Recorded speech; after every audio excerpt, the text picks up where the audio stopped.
Good afternoon, my dear brothers and sisters in Christ, and welcome to the Minor Basilica and Parish of Our Lady of the Rosary of Manaoag. Let us begin our celebration in the name of the Father, and of the Son, and of the Holy Spirit. Amen. The grace of our Lord Jesus Christ, and the love of God, and the communion of the Holy Spirit be with you all. And with your spirit.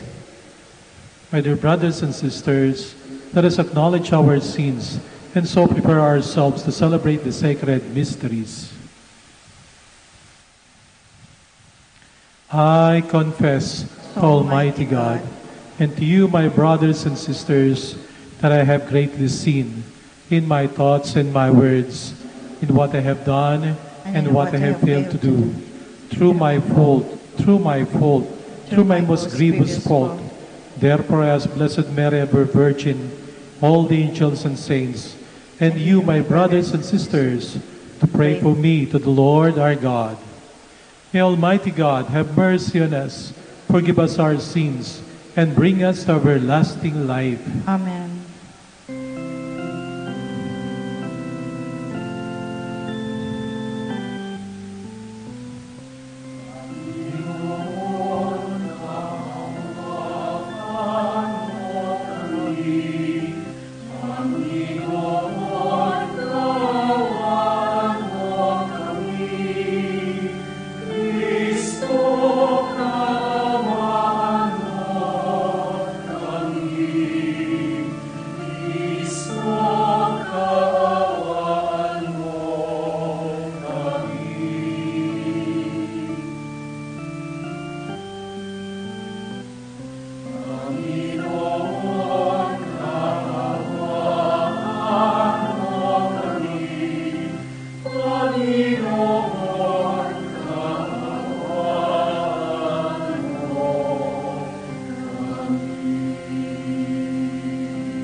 Glory to God in the highest.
kahilingan.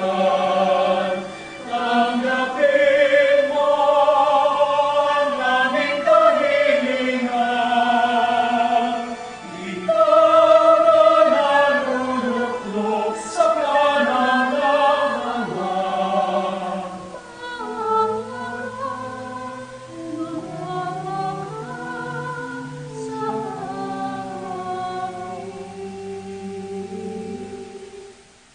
Sapagkat ikaw lamang ang banal at ang mataas-taasan, ikaw lamang o Jesucristo ang Panginoon. Kasama ng Espiritu Santo sa kadakilaan ng Diyos Ama. Amen. Ng Diyos Ama.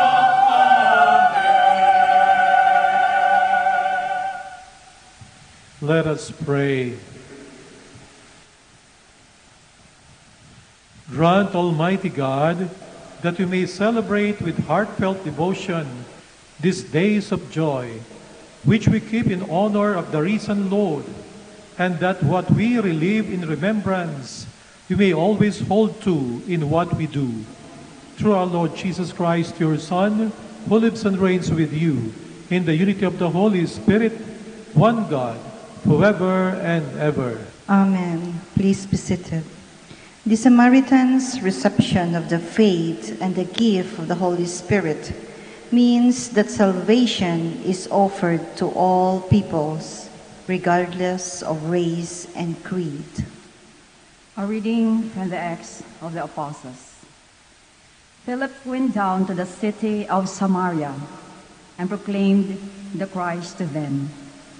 With one accord, the crowds paid attention to what was said by Philip.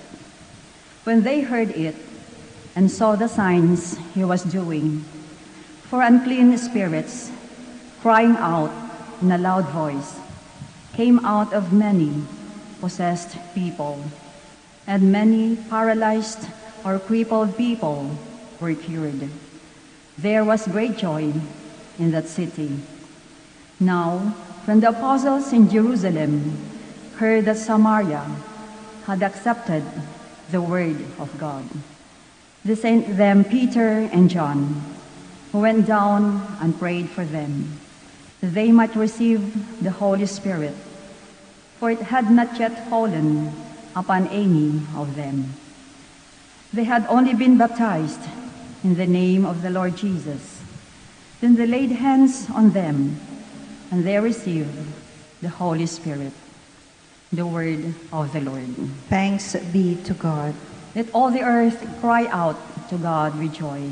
Let all the earth cry out to God with joy. Shout joyfully to God, all the earth. Sing praise to the glory of his name. Proclaim his glorious praise. Say to God, how tremendous are your deeds. Let all the earth cry out to God with joy. Let all on earth worship and sing praise to you. Sing praise to your name. Come and see the works of God, his tremendous deeds among the children of Adam. Let all the earth cry out to God with joy. He has changed the sea into dry land. To the river they passed on foot. Therefore, let us rejoice in him. He rules by his might forever. Let all the earth cry out to God with joy. Hear now, all you who fear God, while I declare what he has done for me. Blessed be God who refused me not my prayer or his kindness. Let all the earth cry out to God with joy. Peter encourages the Christians who are misunderstood and persecuted because of their faith. Suffering with a clear conscience unites the believers with Christ, who suffered for the sins of the unjust. A reading from the first letter of St. Peter. Beloved, sanctify Christ as Lord in your hearts. Always be ready to give an explanation to anyone who asks you for a reason for your hope, but do it with gentleness and reverence, keeping your conscience clear, so that when you are maligned, those who defame your good conduct in Christ may themselves be put to shame. For it is better to suffer for doing good, if that be the will of God, than for doing evil. For Christ also suffered for sins once, the righteous for the sake of the unrighteous, that he might lead you to God. Put to death in the flesh, he was brought to life in the Spirit. The word of the Lord. Thanks be to God. Please all stand.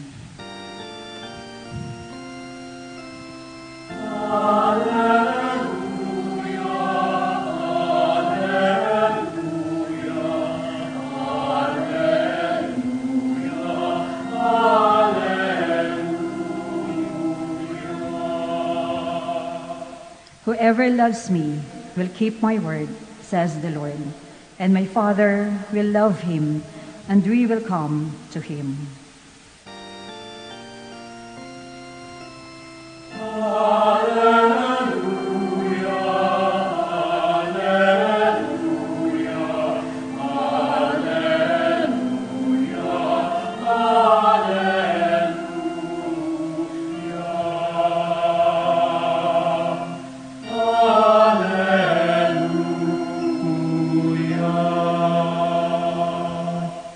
The Lord be with you. And with your spirit. A reading from the Holy Gospel according to John.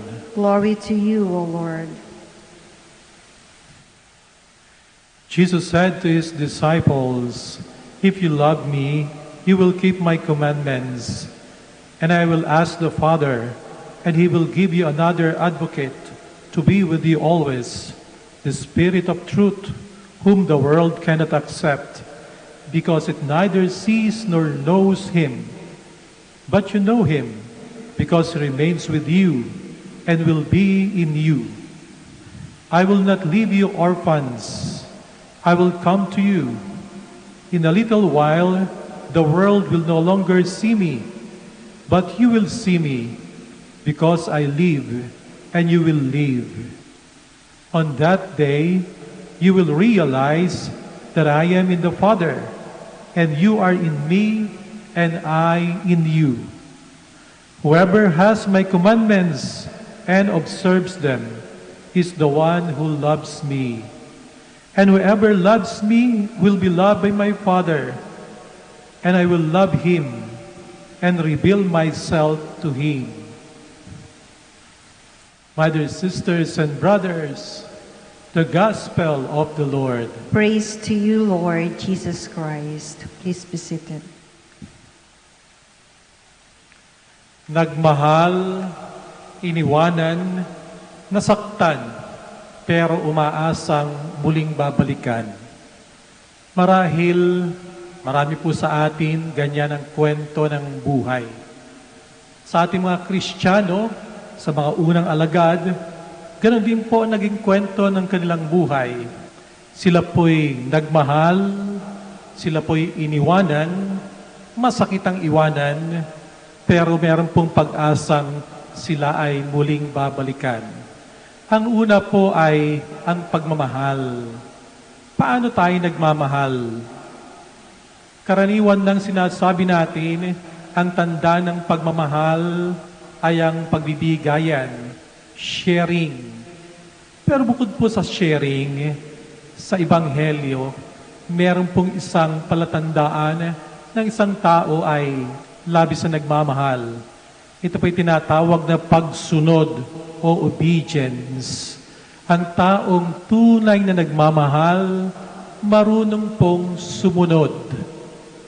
Sumunod sa utos marahil ng kanyang minamahal. Si Jesus masunurin sa kanyang Ama. Ang mga alagad masunurin kay Jesus. Inaasahan din po sa atin na bilang tanda ng ating pagmamahal kay Jesus, masunurin tayo sa kanyang mga utos. Alam natin sa lumang tipan, 10 ang utos ng Diyos. Pero ang ating Panginoong Jesucristo, sinamarize into 2, 2 na lamang. Pagmamahal sa Diyos at pagmamahal sa kapwa-tao. Tayo ay nagsisimba, sumusunod sa utos ng Diyos, hindi upang sa ganun ay mahalin tayo ng Diyos. Kung kayo po'y nagsisimba, sumusunod sa live streaming ng misang ito, sapagkat ang inyong sinasambit ay sana naman mahalin ako ng Diyos. Mukha pong may problema tayo doon. Sapagkat ang katotohanan po ay dati na tayong mahal ng Diyos. Una na tayong minahal ng Diyos. Kaya tayo nagsisimba at nagdarasal, sumusunod sa Kanyang utos, sapagkat nadama natin sa ating buhay ang Kanyang pagmamahal. Kung ang isang anak ay sumusunod lang sa kanyang mga magulang upang mahalin siya ng kanyang magulang, o kaya naman po siguro itong anak na ito'y merong kailangan kaya sumusunod sa utos, parang may problema din po tayo doon. Mas masarap na sumunod sa utos sapagkat una sa lahat, naranasan natin sa buhay natin na tayo minahal ng ating mga magulang. Either na may problema yung mga magulang kapag ka nagre-reklamo, bakit ba itong mga anak ko hindi sumusunod sa utos ko? Siguro pagmuni-munian ng mga magulang, tanongin din niya ang kanyang sarili, na ipakita mo ba, na ipadama mo ba sa iyong mga anak na mahal mo sila? Sapagkat ang pagsunod ay sapagkat pagtugon sa nauna ng pagmamahal, katulad ng sa Panginoong Diyos. Sa mga mag-asawa, magkasintahan, meron dapat na pagsusunuran sapagkat nauna na merong pagmamahalan sa bawat isa. Nagmamahal tayo sapagkat una tayong minahal ng ating Panginoong Diyos. Makikita rin po natin sa karanasan natin na para ipakita ang palatandaan na nagmamahal tayo sa pamagitan ng pagsunod. Ito po isang bagay na hindi madaling gawin. Kailangan ng disiplina upang sa ganoon maipakita ang pagsunod at ang pagmamahal. At ang ibig sabihin po ng disiplina ay kailangan ng pagsasakripisyo. Hindi po ba sa mga nagmamahalan kailangan ng panahon sa isa't isa? Sakripisyo. Kailangan mo ng effort, sakripisyo, disiplina.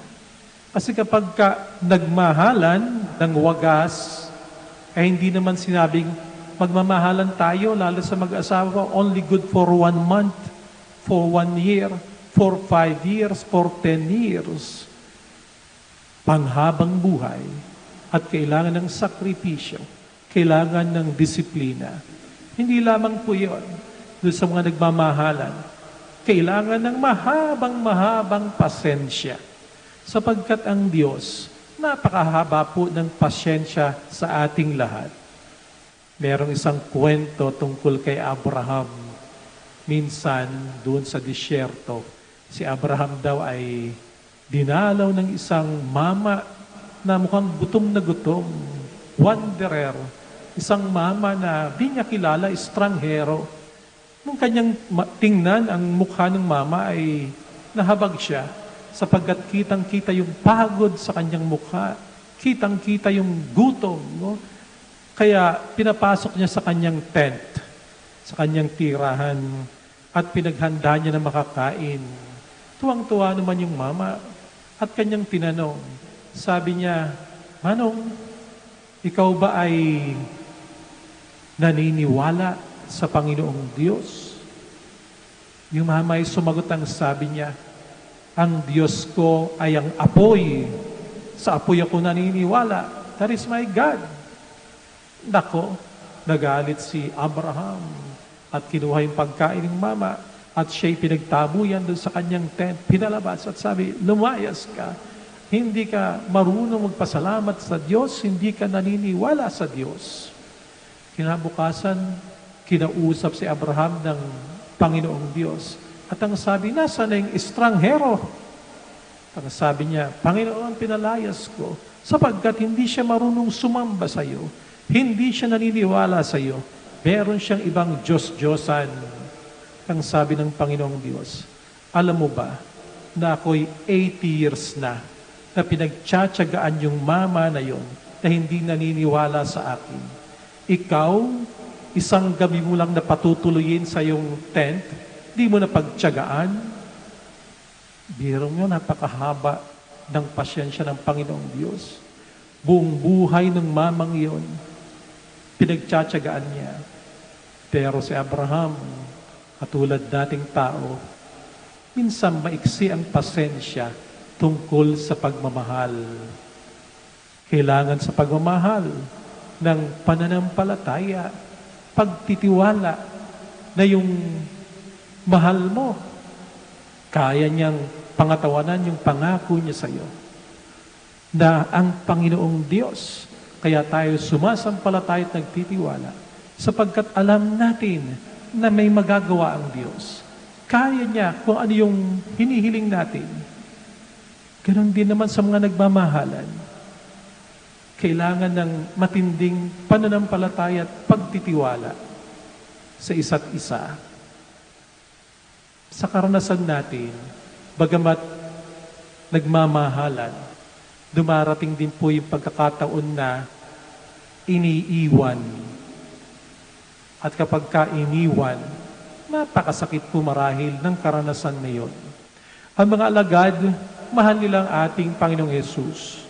Pero sa ating Ebanghelyo, waring nagpapaalam na ang ating Panginoong Yesus. Ako ay aalis, ang sabi niya. Kapag ikaw ay iniwan, ang feeling mo marahil, ikaw ay naulila, orphan, walang magulang. Ngayon tayo ay naka-quarantine at maaaring maraming pamilya, kakapamilya at nagkahiwa-hiwalay, naiwanan na quarantine sa ibang lugar, merong feeling, merong damdamin na para kang naiwan. Merong longing.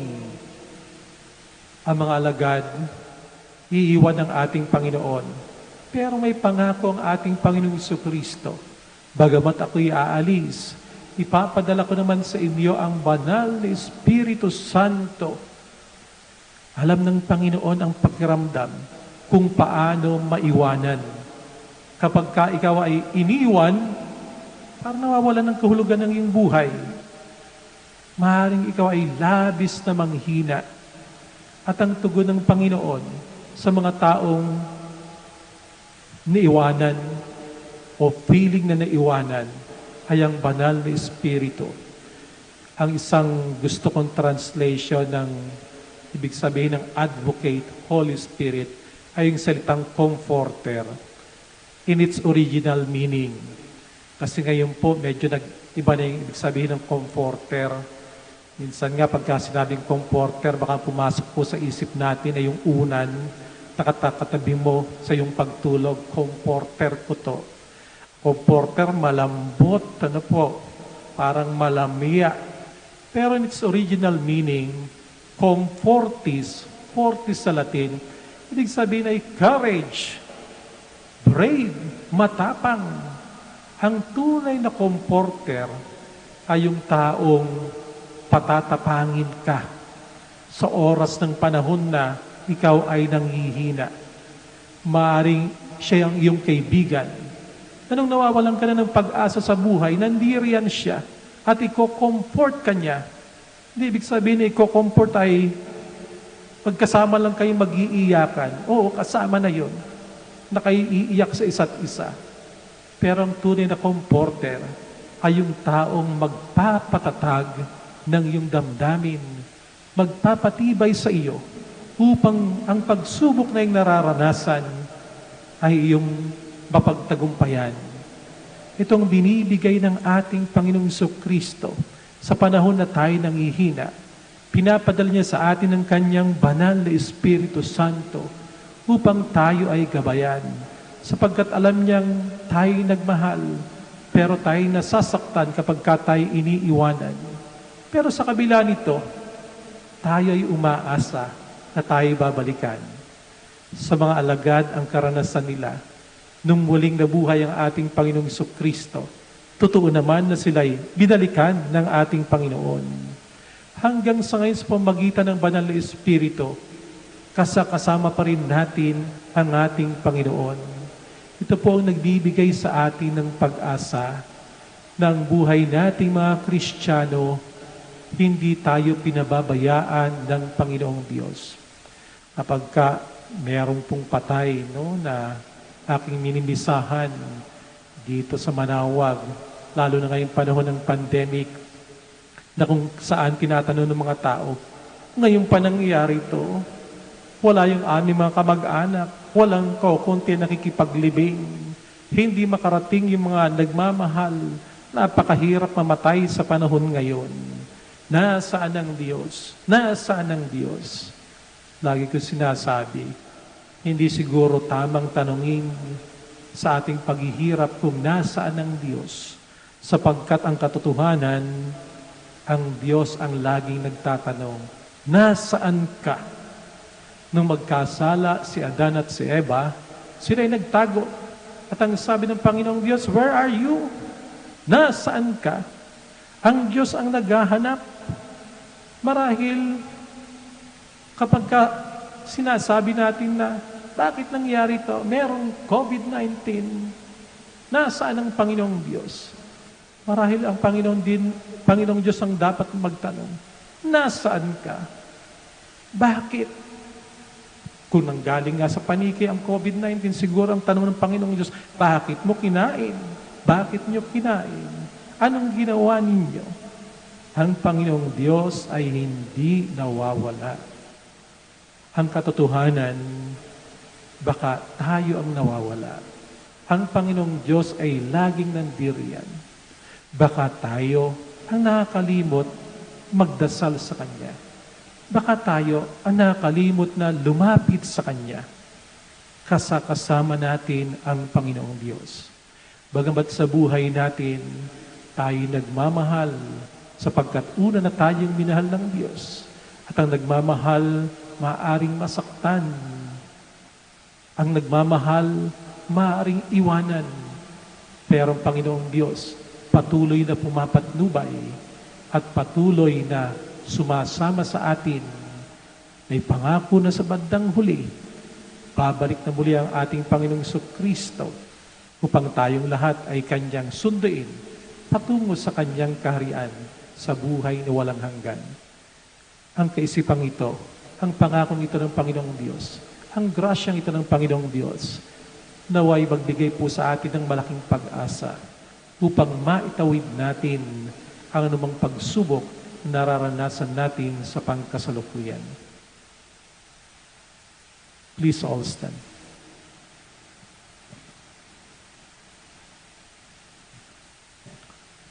Together, let us profess our faith. I believe in God, the Father Almighty, creator of heaven and earth, and in Jesus Christ, His only Son, our Lord, who was conceived by the Holy Spirit, born of the Virgin Mary, suffered under Pontius Pilate, was crucified, died and was buried. He descended into hell. On the third day He rose again from the dead. He ascended into heaven, and is seated at the right hand of God the Father Almighty. From there He will come to judge the living and the dead. I believe in the Holy Spirit, the Holy Catholic Church, the communion of saints, the forgiveness of sins, the resurrection of the body, and life everlasting. Amen. Let us now turn to our loving Father, to the power of Holy Spirit, and present to Him our needs as well as those of the Church and of the world. Let our response be, Lord, hear our prayer. Lord, hear our prayer. That the Holy Father Francis, bishops, priests, and deacons, and lay leaders may know the power of the Holy Spirit, so that they may be compassionate shepherds and defenders of God's people, we pray.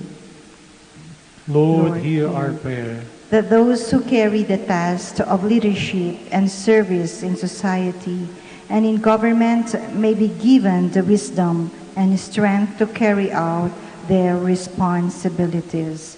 We pray Lord, hear our prayer.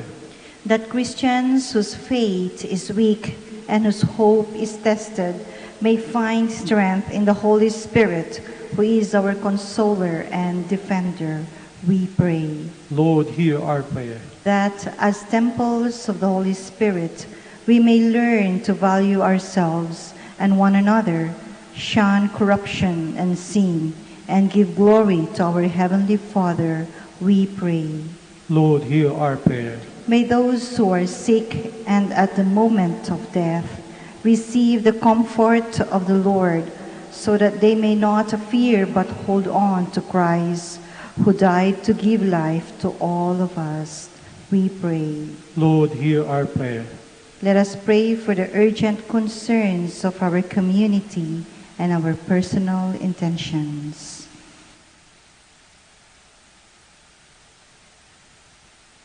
We pray. Lord, hear our prayer. Lord, look with kindness on the petitions we bring before you. May your Holy Spirit make our hearts open to you. This we ask through Jesus Christ our Lord. Amen. Please be seated.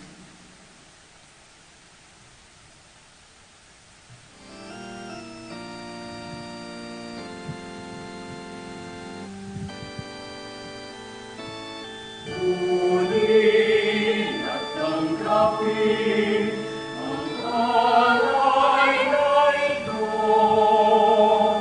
mga biyayang nagmula sa pagpapala mo.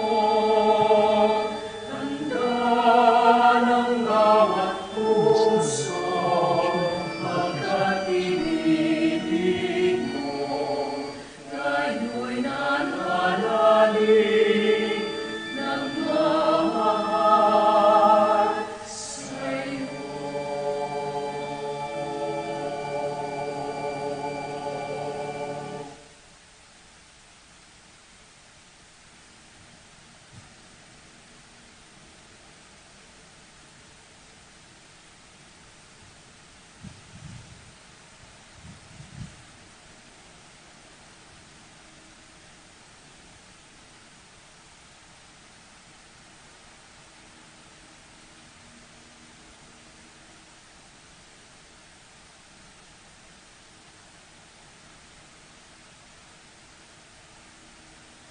Please stand. Pray, my dear brothers and sisters, that my sacrifice and yours may be acceptable to God, Almighty Father. May the Lord accept the sacrifice at your hands for the praise and glory of his name, for our good and the good of all his holy church. May our prayers rise up to you, O Lord, together with the sacrificial offerings, so that purified by your graciousness, we may be conformed to the mysteries of your mighty love, through Christ our Lord. Amen. The Lord be with you. And with your spirit, Lift up your hearts. we lift them up to the Lord. Let us give thanks to the Lord our God. It is right and just. It is true, right, and just, our duty and our salvation, at all times to acclaim you, O Lord, but in this time above all, to laud you yet more gloriously, when Christ our Passover has been sacrificed. By the oblation of his body, he brought the sacrifices of all to fulfillment in the reality of the cross, and by commending himself to you for our salvation, showed himself the priest, the altar, and the lamb of sacrifice. Therefore, overcome with paschal joy, every land, every people exalts in your praise, and even the heavenly powers with angelic hosts sing together the unending hymn of your glory as they acclaim. Santo, Santo, Santo, Diyos makapangyarihan, kuskus ng alati ang langit at lupa. Sana, o sana, sa kaitaasan, pinagpalang na ito sa ngalan ng Panginoon. O sana, sa kaitaasan, o sana,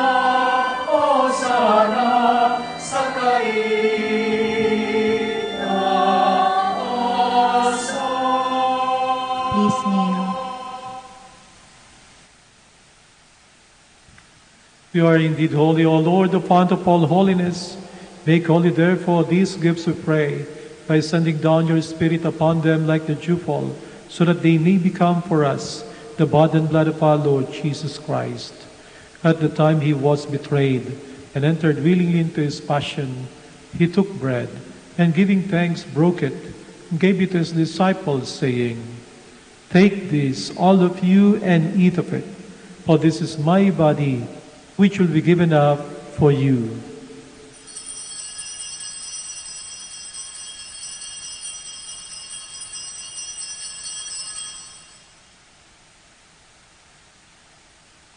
In a similar way, when supper was ended, he took the chalice, and once more giving thanks, he gave it to his disciples, saying, "Take this, all of you, and drink from it, for this is the chalice of my blood, the blood of the new and eternal covenant, which will be poured out for you and for many for the forgiveness of sins.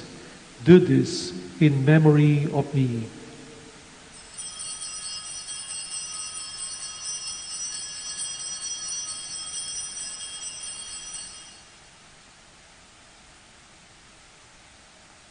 The mystery of faith.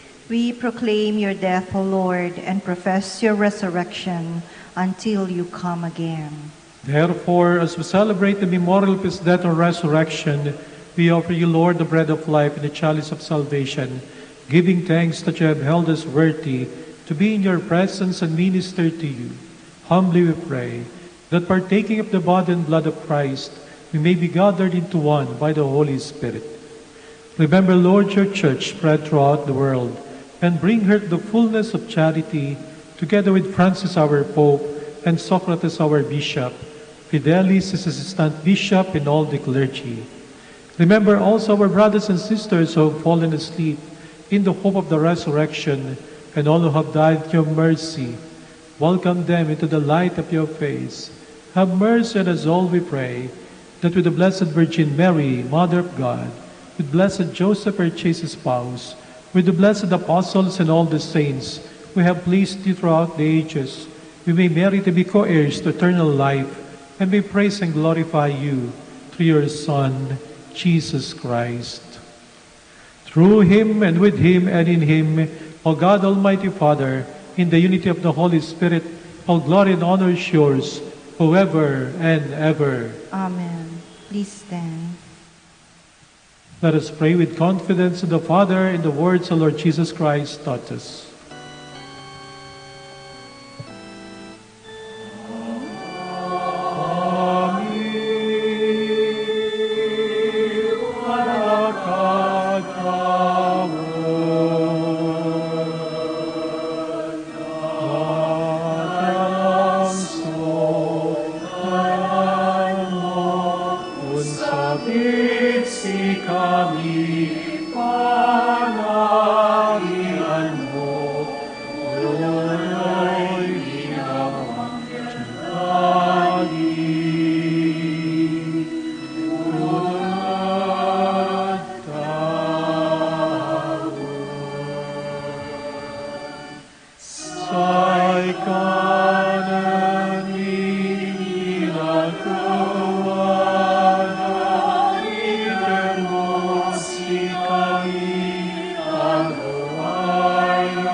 Deliver us, Lord, we pray, from every evil.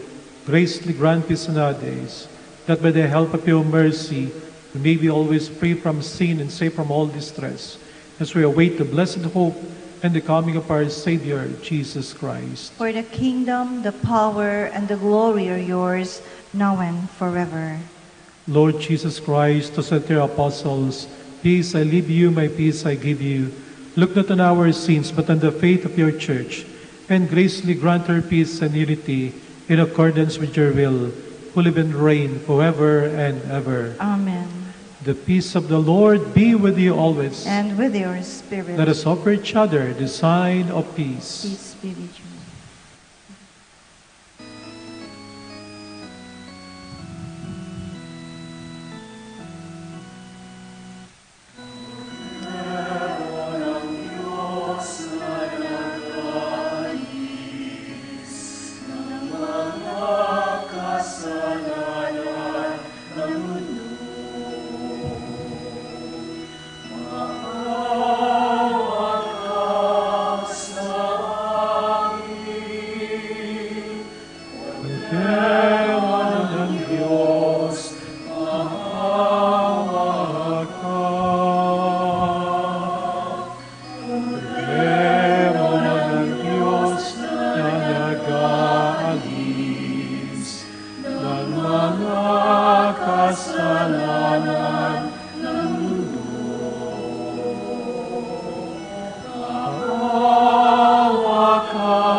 Please kneel.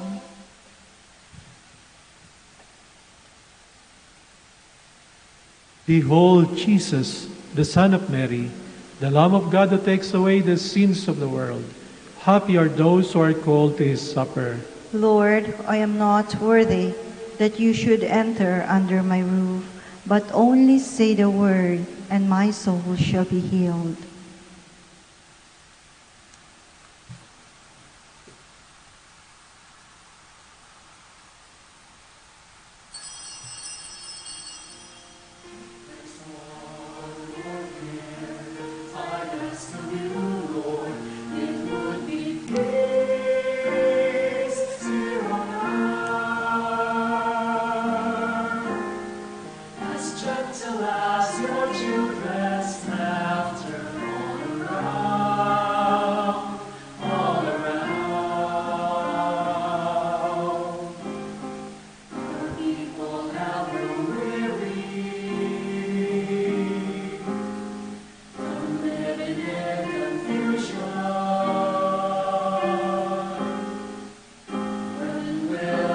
Realize that neither heaven is and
as gentle as your children.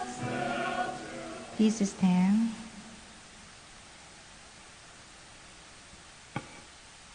Let us pray the Oratio Imperata. God our Father, we come to you in our need to ask your protection against the COVID-19 that has claimed lives and has affected many. We pray for your grace for the people tasked with studying the nature and cause of this virus and its disease, and of stemming the tide of its transmission. Guide the hands and minds of medical experts that they may minister to the sick with competence and compassion, and of those governments and private agencies that must find cure and solution to this epidemic. We pray for those afflicted. May they be restored to health soon. Grant us the grace to work for the good of all and to help those in need. Grant this through our Lord Jesus Christ, your Son, who lives and reigns with you in the unity of the Holy Spirit, God forever and ever. Amen. Mary, help of all Christians. Pray for us. Saint Raphael the Archangel. Pray for us. Saint Roch. Pray for us. Saint Lorenzo Ruiz. Pray for us. Saint Pedro Calungsod. Pray for us. Let us pray.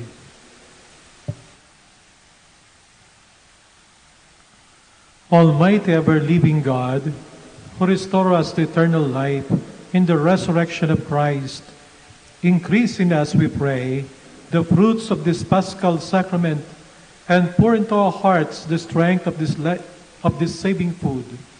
Through Christ our Lord. Amen. Maraming pong salamat sa inyong pakikisa sa ating banal na Santa Misa. The Lord be with you. And with your spirit. And may Almighty God bless you all, the Father, and the Son, and the Holy Spirit. Amen. Our Mass is ended. Go in peace. Alleluia, alleluia. Thanks be to God. Alleluia, alleluia. We shall have the prayer for the blessing of the sick and for the blessing of rosaries and other religious articles. God, our Almighty Father, by your blessing, give us strength and support in our frailty. Turn with kindness toward our sick brothers and sisters. Free them from all illness and restore them to good health. Through the intercession of Our Lady of the Rosary of Manaoag, so that in the sure knowledge of your goodness, they will gratefully bless your holy name. We ask this through Christ our Lord. Amen. In memory of the mysteries of the life, death, and resurrection of our Lord Jesus Christ, and to the honor and glory of the Blessed Virgin Mary, Mother of Christ, Mother of the Church, Our Lady of the Rosary of Manaoag, may these rosaries, images, candles, oil, and other religious articles be blessed and made holy. In the name of the Father, and of the Son, and of the Holy Spirit. Amen.